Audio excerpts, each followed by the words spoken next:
আছিলে বিষ্ণুই এই পালন কৰিয়া আৰু যেতিয়া নেকি সংসাৰত আৰে জীৱ জন্তু নধৰা হ'ব ধৰি পৰিব তুমি যেনেকে পাৰা এফালৰ পৰা তুমি পাপ পুণ্য বিচাৰ কৰি শৰীৰলৈ গুচি যাবা কিছুমান মানি নিব লাগিব কৰি পাৰ গাড়ী এক্সিডেণ্ট কৰি পাৰ নহ'লে এই এক্সিডেণ্ট কৰি পৰা নহ'লে বঢ়িয়াকৈ লাগে দি পাৰ জিংকে পাৰ সিংকে দিবা বঢ়িয়াকৈ কি লাগে দি পাৰি আৰে আগৰ দিনত বঢ়িয়াকৰ মা আহি আমাৰ দেশৰ মানুহৰ খাবলৈ খৰা হৰি কম্পমান কলেৰা আছিল আজি কি আজি কি বোলে বাপৰে চামইতা বোলে লাগছিল আজি কি কালি বোলে এই গীত লাগছে সৰু বেপাৰ পৰহি পৰহি বোলে এই ভগৱান ফল ভগত লাগছিল খাইলে বোলে গোটেই চাফা হৈ যায় কলেৰা লাগছিল আজিকালি কাৰো আগতে ঔষধ লৈছিলে সেইকাৰণে কাৰো ভালেই নহয় এই তুমি আগৰ পৰা শৰীৰলৈ গুচি যাবা তিনিটা ভাৰ দিয়াৰ পিছত খনক শুনিয়ে ৰমখ এই পুনৰ প্ৰশ্ন কৰে অ ৰাধে বধুৱা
কিন্তু পানীৰ মাজত মাছবিলাকৰ কেনেকৈ জন্ম হ'ল এই মাছবিলাকৰ কেনেকৈ জন্ম হ'ল এই কথাখিনি মোক ভালদৰে বুজাই দিয়া আৰে কিয় সাংঘাতিক বস্তু আৰে সিটোৰ পৰা সেইটো ঠানি উলিয়াই আছা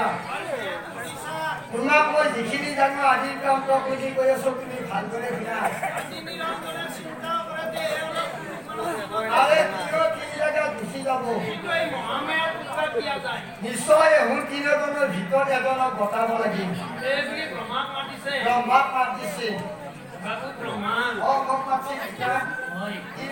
মই তোমাৰ কি হওঁ জানা আপুনি মোৰ পিতা দিয়ক আৰু এওঁ তোমাৰ কি হয় তেওঁ মোৰ মা হয় মোৰ এটা কথা তুমি ৰাখিব লাগে আৰু কৈ দিয়া পিতা কি কথা এই মায়েৰা তুমি পত্নী স্বৰূপে গ্ৰহণ কৰিব লাগে এইটো অসম্ভৱ কথা পিতা মোৰ দ্বাৰা এনেকুৱা বাক্য মই পালন কৰিব নোৱাৰিম এইটো মোৰ আদেশ আপুনি অন্য আদেশ ধৰক মই নকহিলে পালন কৰিম কিন্তু এনেকুৱা আদেশ মই মানিব নোৱাৰিম ব্ৰহ্মা পিতা তোমাক মই অভিশাপ দিম অভিশাপ মই মূৰ্তি গ্ৰহণ কৰিম তেনেকুৱা দুবাক্য মই মানিব নোৱাৰিম বাৰু শুনা তেনেহ'লে হয় দিয়া পিতা যিহেতু মোৰ বাক্য লংঘন কৰিছা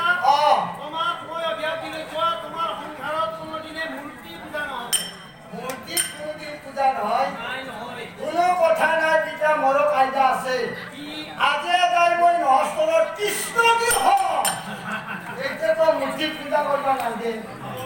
যদিও তোমাৰ প্ৰতিমূৰ্তি আছে কিন্তু ব্ৰহ্মাৰ মূৰ্তি কোনোদিন পূজা নহয় সেইকাৰণে পূজা নহয় তেতিয়া বিষ্ণুক মাতিছে এই বিষ্ণুৰ মাতিছে এই বাপু বিষ্ণু কিন্তু পিতা মই তোমাৰ কি হওঁ জানা আপুনি মোৰ পিতা দিয়ক এওঁ তোমাৰ কি হয় তেওঁ মোৰ মা হয় মোৰ এটা কথা তুমি ৰাখিব লাগে আৰু কইয়া পিতা কি কথা এই মায়েৰা তুমি পত্নী স্বৰূপে গ্ৰহণ কৰিব লাগে এইটো অসম্ভৱ কথা পিতা যি মাটি গৰ্ভধাৰণ কৰি পৃথিৱী পঢ়াই দেখিবলৈ পাইছোঁ আৰু সেই মাতৃ দমন কৰি মই মোৰ আদেশ কৰিব লাগিব আপোনাৰ আদেশ মই মানিব নোৱাৰিম তোমাক মই অভিশাপ দিম অবিয়াত মই মোৰ প্ৰতি গ্ৰহণ কৰিম কথাটি এনেকুৱা কুবাক্য মই মানিব নোৱাৰিম বিষ্ণু পিতা আৰু শুনা তেনেহ'লে কৈ দিয়া পিতা যিহেতু মোৰ বাক্য লংঘন কৰিছা তোমাক মই অভিশাপ দিলি যোৱা সংসাৰত কোনোদিনে তোমাৰ বিয়া নহ'ব আৰু বংশ নহ'ব মোৰ সংসাৰত কোনোদিন বিয়া নহয় আৰু বংশ নাথাকে কোনো কথা নাই পিতা আজিয়ে মই গুৱাহাটীত গৈ ভাল ধনী ঘৰৰ মানুহ তাতে থকা থাকি চলি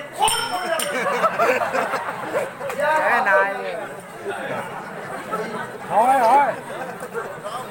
এই শেষত থাকিল মহাদেৱ এই মহাদেৱ থাকিল বাপৰ মহাদেৱক মাতিছে অ বাপু মহাদেৱ মই মাতি পিতা হয় কিন্তু মই তোমাৰ কি হওক জানা আপুনি মই পিতা দিয়ক আৰু এই তোমাৰ কি হয় তেওঁ মোৰ মা হৈ দিয়ক মোৰ এটা কথা তুমি দেখিব লাগে বাৰু কৈ দিয়া পিতা কি কথা এই মায়েৰা তুমি পত্নী স্বৰূপে গ্ৰহণ কৰিব লাগে আপুনি তেজপুৰতে কেইনাই যা মোৰ আদেশ এইবিলাক ভালে কয় জানো মোৰ আদেশ পালন আপোনাৰ আদেশ মই মানিব নোৱাৰিম তোমাক মই অভিশাপ দিম ৰবা পিতা অভিয়াত দিব নালাগে ব্ৰহ্মাক অভিয়াত দিলা তেওঁৰ কোনোদিন মূৰ্তি পূজা নহয় বিষ্ণুক অভিয়াত দিলা তেওঁৰ কোনোদিন বিয়া নহয় তেওঁৰ বংশ পৃথিৱীত নাথাকে আৰু ময়ো যদি কথাটো মানি নলওঁ মোকো যদি অভিয়াত দিয়া সুবিধা হ'লে কথাটো বেয়া হ'ব আৰু মই বাৰু এটা কথা হৈছে পিতা মই আপোনাৰ আদেশ মানিম কিন্তু তাৰ আগতে মই মানিম তাৰ আগতে আপুনিও মই এইটো কথা মানিব লাগিব আৰু কৈ দিয়া এই মহামায়াৰ অগ্নি চক্ৰটো মই দান দিব লাগিব আৰু মোৰ আগত 108 ভাৰ মাৰিব লাগিব আৰু 108 ভাৰ জীৱিত কৰিব লাগিব জন্মাব লাগিব তাৰপিছতহে মই ইয়াক গ্ৰহণ কৰিম কথা শুনি আদি নিৰঞ্জনে মহামায়াৰ অগ্নিচক্ষুটো এই মহাদেৱক দান দিয়ে আৰু তাতে মায়া কৰি 108 ভাৰ মাৰে আৰু 108 ভাৰ জন্ম দিয়ে মহামায়া সমৰ্পিয়া এই মহাদেৱৰ ঠাই পুনৰূপী নিৰাকাৰ এই তেওঁ অনাদি গোসাঁই মহাদেৱক তাতে গতে তেওঁ পুনৰ এই জগত তলত সুন্দৰভাৱে শুই পৰি থাকতে থাকতে দিবা হঠাৎ কি হয় চোৱা ঐ অনেক হস্ত যুগ জগত থাকিলা